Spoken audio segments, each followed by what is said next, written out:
தற்போது சில கேஸுகளில் மெனிங்கோ என்கெஃபலைட்டிஸ் என்று கூறக்கூடிய அமீபானால உருவாகக்கூடிய மூளைக்காய்ச்சல்கள் கேரளா முதலிய மாநிலங்களில் ரிப்போர்ட் ஆகியிருக்கிறது.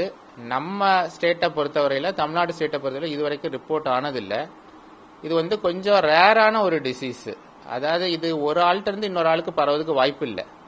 இந்த அமீபா நம்ம மூளையை தாக்குறது மூக்கு வழி தான் அது உள்ள போகிறது.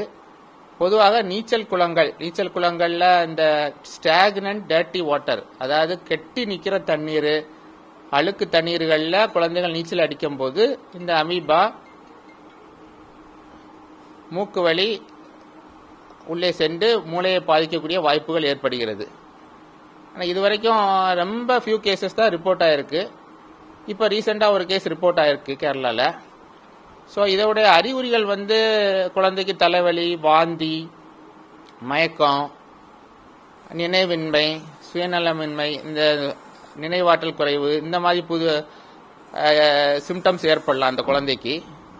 இந்த மாதிரி உள்ள அறிகுறிகள் ஏற்பட்டால் இமிடியேட்டாக அட்மிட் பண்ணி அதுக்குள்ளே இன்வெஸ்டிகேஷன்ஸை நம்ம பண்ணி பார்க்கும்போது இந்த நோயை ஈஸியாக அறிந்து கொள்ளலாம். அதற்கு முதுகிலிருந்து தண்டுவட நீர் எடுத்து அதுக்குள்ள சிறப்பு பரிசோதனைகள் இருக்கிறது. அதுக்குள்ள மருந்துகளும் இருக்கிறது. ஆனால் இந்த நோயை குறித்து நான் ரொம்ப பயப்பட வேண்டிய தேவையில்லை. ஏன்னா இது ஒரு ஆள்கிட்ட இருந்து இன்னொரு ஆளுக்கு பரவதுக்கு வாய்ப்பு இல்லை. தடுக்கிறது ரொம்ப ஈஸி. இந்த மாதிரி உள்ள ஸ்டாக்னன்ட் டர்ட்டி வாட்டர்ல குழந்தைகள் நீச்சல் அடிக்கிறத அவாய்ட் பண்ண வேண்டியது. குளங்களை நம்ம சானிடேஷன் பண்றது, குளோரினேஷன் பண்றது, இந்த மாதிரி விஷயங்கள்னால இந்த நோய் கிருமியை அழிக்கக்கூடிய வாய்ப்புகள் மிக எளிது. அதனால இதை குறித்து நம்ம ரொம்ப பயப்பட வேண்டிய தேவைகள் இல்லை. இந்த மாதிரி உள்ள இதுகளை குழந்தைகளை நம்ம நீச்சல் அடிக்கிறதுக்கு அவாய்ட் பண்றது நல்லது. நல்ல ஸ்விம்மிங் பூலு, நல்ல ரன்னிங் வாட்டர், அதாவது ரிவர் வாட்டர், இந்த மாதிரி வாட்டர்ல இந்த நோய் ஏற்படுறதுக்கு வாய்ப்பு மிகவும் அரிது. தண்ணி வச்சு வாய் கொப்பளிக்கிறதுனாலயோ இல்ல தண்ணி குடிக்கிறதுனாலயோ முகம் கழுவுறதுனாலயோ இந்த நோய் பரவதுக்கு வாய்ப்பு இல்லை.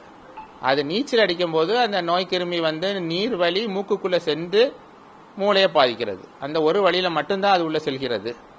அதனால முக கவசங்கள் போட்டு நீச்சல் அடிச்சா வரக்கூடிய வாய்ப்பு குறைவு என்று கூறுகிறார்கள். ஆனா அதை விட இந்த மாதிரி அழுக்கு தண்ணீர், ஸ்டாக்னன்ட் வாட்டர்ல குழந்தைகளை நீச்சல் அடிக்க அனுமதிக்க கூடாது. அதுதான் மெயின் வழி. தெரிஞ்சிட்டா இம்மீடியட்டாக அவனை அந்த குழந்தைகளை நல்ல ஃபெசிலிட்டி உள்ள ஒரு டெர்ஷரி கேர் சென்டர், அதாவது மெடிக்கல் காலேஜ் லெவல்ல, மருத்துவ கல்லூரி லெவல்ல உள்ள ஹாஸ்பிட்டல்ஸ்ல அட்மிட் பண்ண வேண்டியது.